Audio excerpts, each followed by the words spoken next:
এই সমাজে আজও মেয়ের জন্ম যেন অপরাধ। একটা মায়ের বুক ভেঙে যায় শুধু ছেলে না হওয়ার জন্য। কিন্তু এই অন্যায়ের শেষ কোথায়? বৌমা, তোমার জন্য কি আমি আর বেঁচে থাকতে নাতির মুখ দেখতে পারবো না?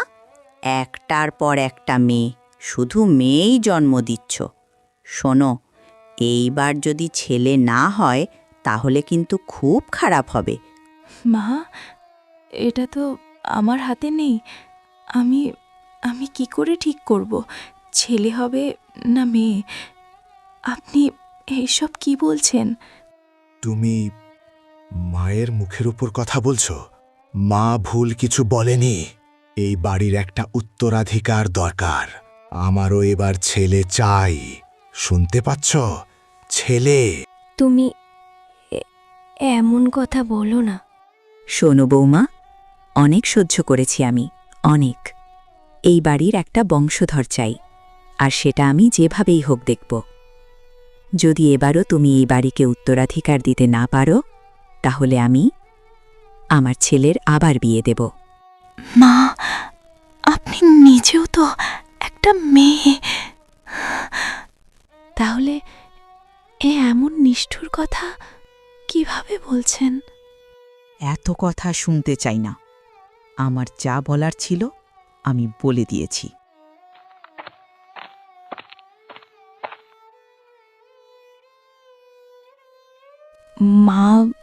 মায়ের না হয় বয়স হয়েছে, তাই এসব কথা বলছে। কিন্তু তুমি এসব কি বলছো? আমাদের মেয়ে হোক বা ছেলে, ও তো আমাদেরই সন্তান নাকি? মা একদম ঠিক কথা বলেছে। আর আমারও ছেলে চাই, মেয়ে নয়। বুঝতে পেরেছ তুমি? এই কথার অন্যথা হলে কিন্তু খুব খারাপ হবে। সেই মেয়েকে আমি বাঁচিয়ে রাখব না।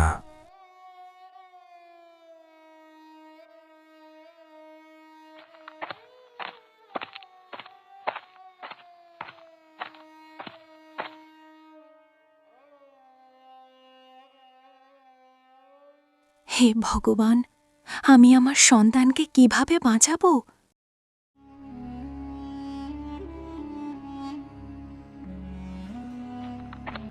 এই হলেন চন্দ্রপুর রাজ্যের রাজা প্রতাপচন্দ্র, আর এই হলেন রানী মায়াবতী। রানীর এখন গভীর দুঃখ, মনের সেই দুঃখ যা কেউ বুঝতে পারে না। কারণ যতবার তিনি সন্তানের জন্ম দিয়েছেন, ততবারই তিনি হারিয়েছেন সেই সন্তানকে। আজ তিনি ভেঙে পড়েছেন, আর তাই তিনি এখন শয্যাশায়ী। বৈদ্যরাজ, রানীকে কেমন দেখলেন আপনি? রানীর ঠিক হয়ে যাবে তো? মহারাজ, আমি আমার সমস্ত বিদ্যা দিয়ে চেষ্টা করেছি, ওষুধও দিয়েছি, কিন্তু শুধু ওষুধে রানীমার শরীর পুরোপুরি সেরে উঠবে না। রানীমার এই অসুস্থতার মূল কারণ তার মন। বারবার আঘাত পেয়েছে তার হৃদয়, বারবার সন্তানের শোক তাকে ভেঙে দিয়েছে। যদি তাকে সুস্থ করতে চান, তাহলে তার মনকে সুস্থ করতে হবে, তাকে শান্তি দিতে হবে, তাকে আবার বাঁচার আশা দিতে হবে। বৈদ্যরাজ, আমি তো অনেক চেষ্টা করেছি, সত্যিই অনেক। রানীর মন ভালো করার জন্য আমি কিছুই বাদ রাখিনি। কিন্তু সন্তানের অভাব, এই শূন্যতা কিছুতেই পূরণ হচ্ছে না। আমি রানীকে অনেক বুঝিয়েছি, অনেক সান্ত্বনা দিয়েছি, কিন্তু তিনি তো আমার কথাই শুনছেন না। বলুন বৈদ্যরাজ, আমি আর কি করতে পারি? কিভাবে ফিরিয়ে আনব তার হাসি? মহারাজ, আমার মনে হয় এখন রানীমার জন্য শুধু ওষুধ নয়, একটু হাওয়া বদলের প্রয়োজন। আপনি রানীমাকে সঙ্গে নিয়ে মহেশপুরের বনদেবীর মন্দিরে একবার ঘুরে আসুন। লোকমুখে শুনেছি সেই মন্দির অত্যন্ত জাগ্রত। যে সেখানে আন্তরিক মনে প্রার্থনা করে সে তার মনোকামনা পূরণ পায়। আপনি সেখানে গিয়ে রানীমার সুস্থতার জন্য প্রার্থনা করুন। আমি বিশ্বাস করি দেবীর আশীর্বাদে রানীমা আবার সুস্থ হয়ে উঠবেন। আর এই প্রাসাদের ভারী পরিবেশ থেকে একটু দূরে প্রকৃতির মাঝে গেলে, হাওয়া বদল হলে রানীমার মনটাও হয়তো একটু হালকা হবে, তার কষ্টটা কিছুটা কমবে। ঠিক আছে বৈদ্যরাজ, আপনি যা বলছেন আমি সেটাই করব। যদি সেই বনদেবীর মন্দিরে যাওয়ায় আমার রানী আবার সুস্থ হয়ে ওঠেন, তাহলে আমি অবশ্যই সেখানে যাব।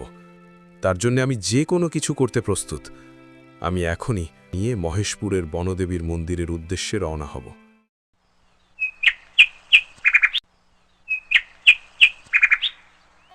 ভয়ে আতঙ্কে প্রতিদিন ভেঙে পড়তে থাকে মিনতি।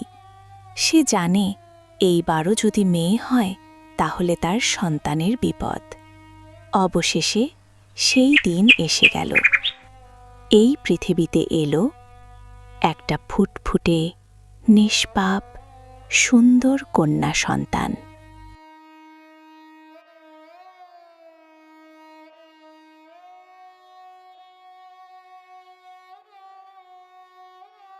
আমি যেটা ভয় পাচ্ছিলাম শেষ পর্যন্ত সেটাই সত্যি হলো। আমার সোনা, এবার আমি তোকে কিভাবে বাঁচাবো? ওরা জানতে পারলে তো রক্ষে নেই। তোর ভাগ্যটাও দেখ কতটা কঠিন, কতটা নিষ্ঠুর, যেখানে তোর নিজের বাবা আর তোর ঠাকুমা তোর সাথেই এমন অনাচার করছে। ভয় আর আতঙ্কে কাঁপতে কাঁপতে মিনতি তার নবজাতক শিশুকে বুকে শক্ত করে জড়িয়ে নিল। স্বামী আর শাশুড়ির চোখ এড়িয়ে চুপিসারে বেরিয়ে পড়ল সে। রাতের অন্ধকারে নিঃশব্দ পায়ে দৌড়াতে দৌড়াতে অবশেষে সে পৌঁছে গেল নদীর ধারে। আমার সোনা মা, আমাকে আমাকে ক্ষমা করে দে মা। এছাড়া আমার আর কোনো উপায় ছিল না। আমি তোকে নিজের কাছেও রাখতে পারলাম না। হে ভগবান, তুমি আমার মেয়েটাকে রক্ষা করো। আমি পারলাম না, তুমি ওকে নিজের আশ্রয় রাখো। ওকে কোনো ভালো মানুষের হাতে তুলে দিও, যে ওকে ভালোবাসবে, আগলে রাখবে। আমার আর কিছু চাওয়ার নেই, শুধু আমার মেয়েটা ভালো থাকুক। বুক ভরা কষ্ট নিয়ে, চোখের জলে ভিজে, মিনতি তার সোনামণিকে বুকে শেষবারের মতো জড়িয়ে ধরল। তারপর কাঁপা হাতে ভগবানের নাম নিয়ে নিজের কলিজার টুকরোকে জলের বুকে ভাসিয়ে দিল।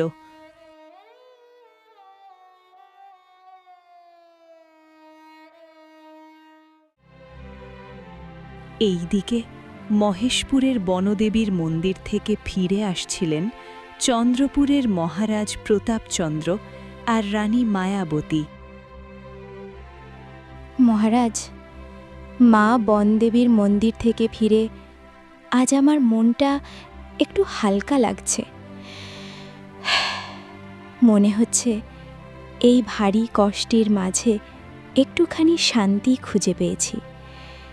কিন্তু একটা আফসোস সবসময়ই রয়ে গেল।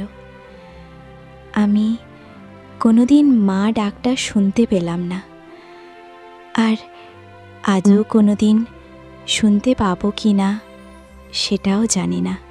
রানী, তুমি আর মনের মধ্যে কোনো আফসোস রেখো না। দেখবে মা বনদেবী ঠিকই তোমার মনোকামনা পূরণ করবেন। তোমার সব কষ্ট একদিন না একদিন দূর হয়ে যাবে। তুমি শুধু নিজের মনটাকে শক্ত রাখো, আর কোনো দুঃখ, কোনো কষ্ট মনে জায়গা দিও না। কারণ তোমার যদি কিছু হয়ে যায় তাহলে আমার কি হবে বলো? আমি তো তোমাকে ছাড়া কিছুই না রানী। মহারাজ আর রানী কথা বলতে বলতে ধীরে ধীরে নৌকো নিয়ে এগিয়ে যাচ্ছিলেন। নদীর নিস্তব্ধ জলের ওপর নৌকোটা ভেসে চলছিল। হঠাৎই মহারাজের চোখ থমকে গেল। দূরে জলের বুকে কিছু একটা ভাসতে দেখলেন তিনি। মাঝি, নৌকোটা ওইদিকে নিয়ে চলো, তাড়াতাড়ি। ওখানে জলের উপর কিছু একটা ভাসছে, আমি দেখতে চাই ওটা কি। আমাকে ওটার কাছে নিয়ে চলো।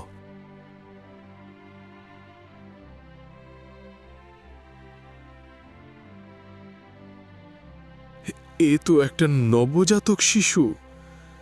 এতটুকু নিষ্পাপ একটা প্রাণকে কে কিভাবে জলের বুকে ভাসিয়ে দিল?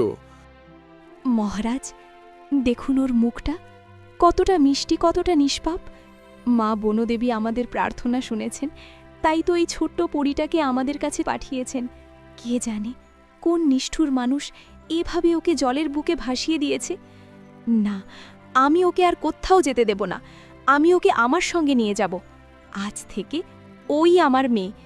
যেহেতু আমরা ওকে মা বনদেবীর আশীর্বাদে পেয়েছি, তাই ওর নাম রাখব দেবী। রানী মায়াবতী আর মহারাজ প্রতাপচন্দ্র সেই নবজাতক কন্যা সন্তানটিকে নিজেদের রাজপ্রাসাদে নিয়ে এলেন। নিজেদের সন্তানের মতো অগাধ ভালোবাসা আর স্নেহে তারা তাকে বড় করতে লাগলেন।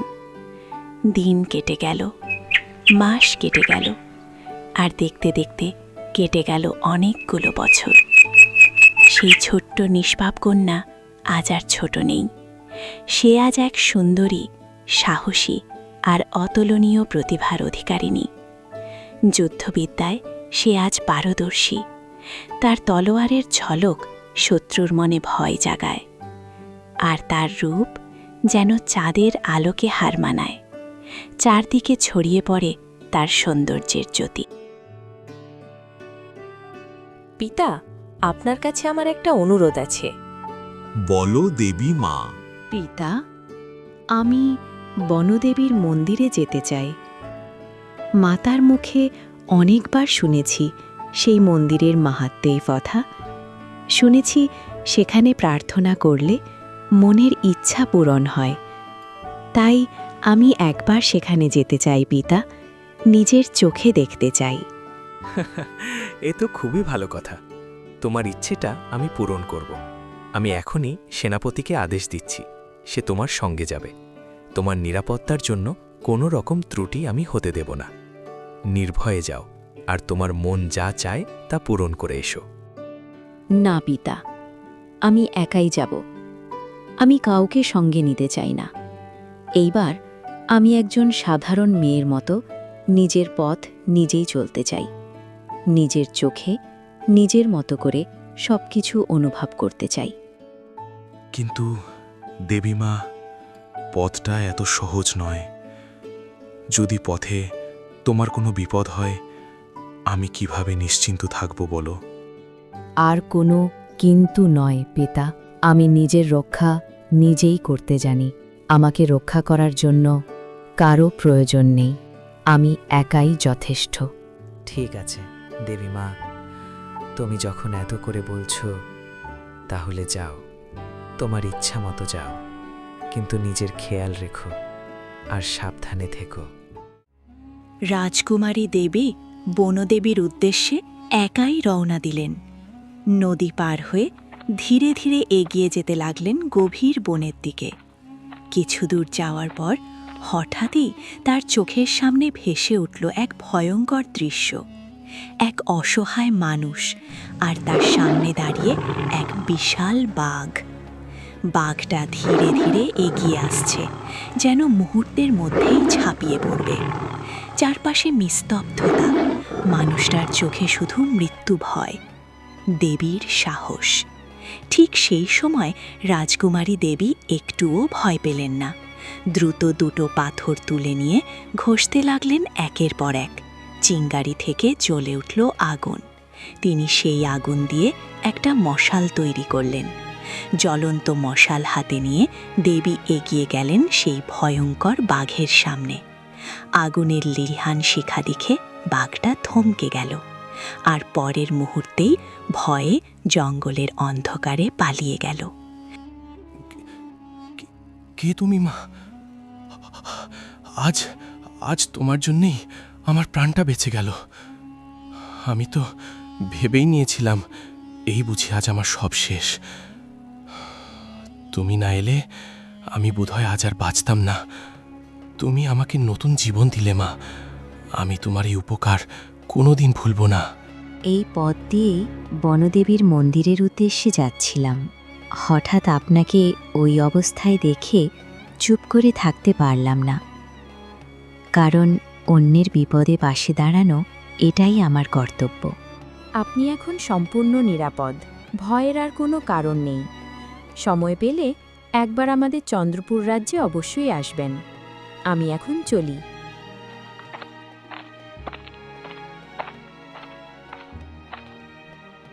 এই মেয়েটা কতটা সাহসী! এমন সাহস, এমন বুদ্ধি সব মেয়ের মধ্যে থাকে না। এমনই একটি মেয়েকেই তো আমি খুঁজছিলাম আমার ছেলের জন্য একজন যোগ্য পুত্রবধূ। আমাকে মহারাজ প্রতাপচন্দ্রের সঙ্গে কথা বলতে হবে।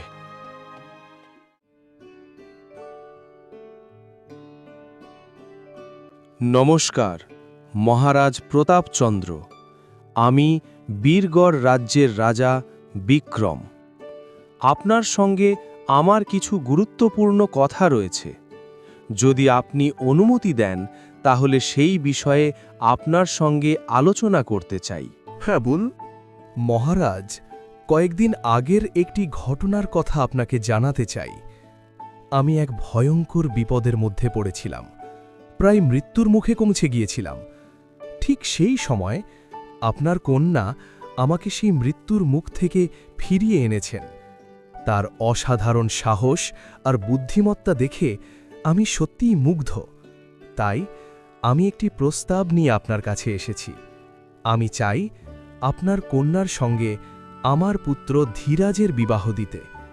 এই বিষয়ে আপনার সম্মতি জানতে চাই মহারাজ। মহারাজ বিক্রম, এ তো সত্যিই অত্যন্ত আনন্দের সংবাদ। আমিও আমার কন্যার জন্য একজন যোগ্য পাত্রের কথাই ভাবছিলাম। আপনার বীরগড় রাজ্যের নাম আর আপনার বংশের মর্যাদা সম্পর্কে আমি অবগত, তাই এই সম্পর্কের বিষয়ে আমার সম্পূর্ণ সম্মতি রয়েছে। আমি সানন্দে রাজি আমার কন্যা দেবীর বিবাহ আপনার পুত্র ধীরাজের সঙ্গে দিতে। এরপর শুভ লগ্নে রাজকুমার ধীরাজ ও রাজকুমারী দেবীর বিবাহ ধুমধাম করে সম্পন্ন হল। সারা রাজ্যে বেজে উঠল আনন্দের সুর, প্রাসাদ ভরে উঠল আলো আর উৎসবে। কিছুদিন পর বীরগড় রাজ্যের সিংহাসনে অভিষেক হল রাজকুমার ধীরাজের, আর তার পাশে সম্মানের সঙ্গে সিংহাসনে আসীন হলেন রাজকুমারী দেবী। এইভাবেই দুই রাজ্যের বন্ধন আরও দৃঢ় হল, আর শুরু হল তাদের নতুন জীবনের এক স্বর্ণালী অধ্যায়।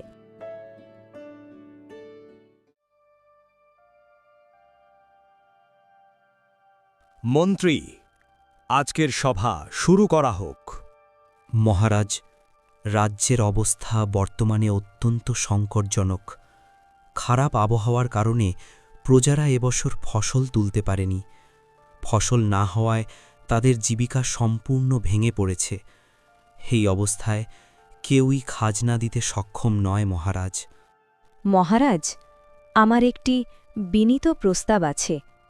যখন প্রজারা ফসল ফলাতে পারেনি, তখন তারা কিভাবে খাজনা দেবে? এই কঠিন সময়ে তাদের ওপর চাপ সৃষ্টি করা ন্যায়সঙ্গত হবে না মহারাজ। আমার মতে এখন আমাদের খাজনা কিছু দিনের জন্য মওকুফ করা উচিত, আর সেই সঙ্গে প্রতিটি প্রজাকে কিছু আর্থিক সাহায্য দেওয়া উচিত, যাতে তারা আবার ফসল ফলাতে পারে। ফসল ফললে তারা নিজেরাই সময়মতো খাজনা দিয়ে দেবে। হ্যাঁ, তুমি ঠিকই বলেছ। আমারও ঠিক একই রকম মনে হচ্ছে। এই পরিস্থিতিতে প্রজাদের পাশে দাঁড়ানোই আমাদের কর্তব্য।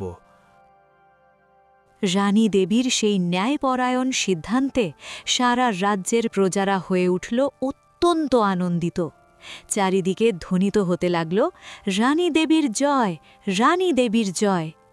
এইভাবেই ন্যায় আর করুণার সঙ্গে রানী দেবী রাজ্য শাসন করতে লাগলেন।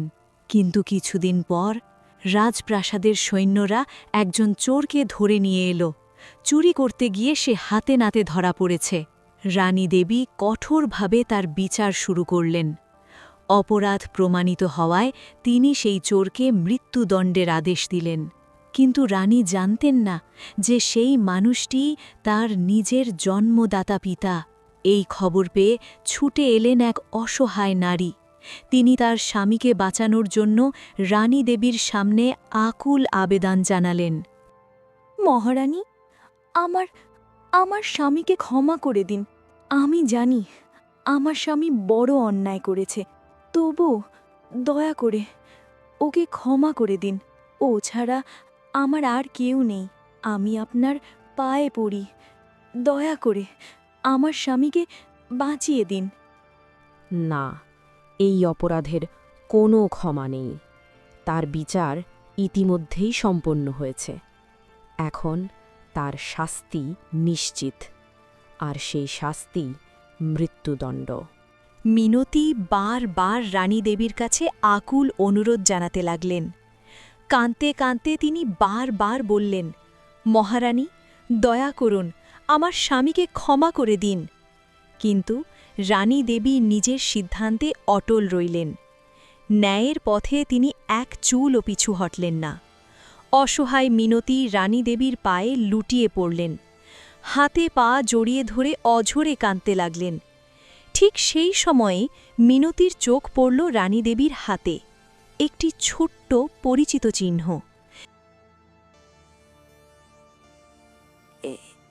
এই চিহ্নটা আপনার হাতে?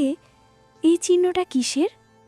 এই চিহ্নটা, এটা তো আমার জন্মগত। ছোটবেলা থেকেই এটা আমার হাতে রয়েছে। কেন, কি হয়েছে? তাহলে তুই আমার সেই মেয়ে? কি বলছেন আপনি? আমি আপনার মেয়ে? এটা কিভাবে সম্ভব? না, এটা কখনোই হতে পারে না। আমি চন্দ্রপুর রাজ্যের মহারাজ প্রতাপচন্দ্রের কন্যা। না, তুই আমার মেয়ে। আমি সেই হতভাগ্যা মা যে তোকে জন্ম দেওয়ার পরও নিজের কাছে রাখতে পারিনি। আমি বাধ্য হয়েছিলাম তোকে জলে ভাসিয়ে দিতে। তোর বাবার জন্য আমি এই পাপ করেছিলাম। আর এই চিহ্নটাই তো তোর জন্মের সময় থেকেই এই চিহ্নটা তোর হাতেই ছিল। কি বলছেন আপনি? এইসব কি বলছেন? পিতা, আপনি কেন চুপ করে আছেন? আপনি কিছু বলছেন না কেন? দয়া করে চুপ করে থাকবেন না। আমাকে কিছু বলুন পিতা। মিনতির মুখে এই ভয়ঙ্কর সত্যের আভাস শুনে দেবী যেন সম্পূর্ণ স্তব্ধ হয়ে গেল। তার চোখে ভেসে উঠল অবিশ্বাস। মনের ভিতর শুরু হল তীব্র অস্থিরতা। সে একের পর এক প্রশ্ন করতে লাগল, আবারও বারবার, পিতা, এটা কি সত্যি? আপনি কিছু বলছেন না কেন? আমার সত্যটা কি? দেবীর সেই অবিরাম প্রশ্ন আর চোখের জলের সামনে রাজা প্রতাপচন্দ্র আর নীরব থাকতে পারলেন না। শেষমেশ তিনি বাধ্য হলেন সেই বহুদিনের লুকিয়ে রাখা সত্য প্রকাশ করতে। হ্যাঁ দেবীমা, উনি যা বলছেন সবটাই সত্যি। তুই আমাদের নিজের মেয়ে নোস। আমরা তোকে বনদেবীর মন্দির থেকে ফেরার পথে পেয়েছিলাম। সেই দিন থেকেই তোকে নিজের সন্তানের মতোই বড় করে তুলেছি। তাহলে তুমি আমার মা?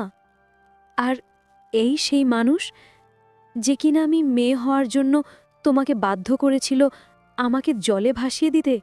শোনো, যে মেয়েকে জন্মের পরই মৃত্যুর মুখে ঠেলে দিয়েছিলে, সেই মেয়েই আজ তোমার বিচার করছে। আমি তোমাকে মৃত্যুদণ্ড দিলে পারতাম, কিন্তু না, তোমার শাস্তি হবে তুমি সারা জীবন কারাগারে বন্দী থাকবে। আর মা, তুমি আমার সাথেই থাকবে। আমি তোমাকে আর কখনো কষ্ট পেতে দেব না। তো বন্ধুরা, আজকের এই গল্পটা আপনাদের কেমন লাগলো কমেন্ট করে অবশ্যই জানাবেন। আপনাদের মতামত আমার জন্য খুবই গুরুত্বপূর্ণ। আর যদি এমনই আরও দারুণ দারুণ গল্প দেখতে চান তাহলে এখনই চ্যানেলটা সাবস্ক্রাইব করে রাখুন আর পাশের বেল আইকনটা চাপতে ভুলবেন না, যাতে নতুন ভিডিও মিস না করেন।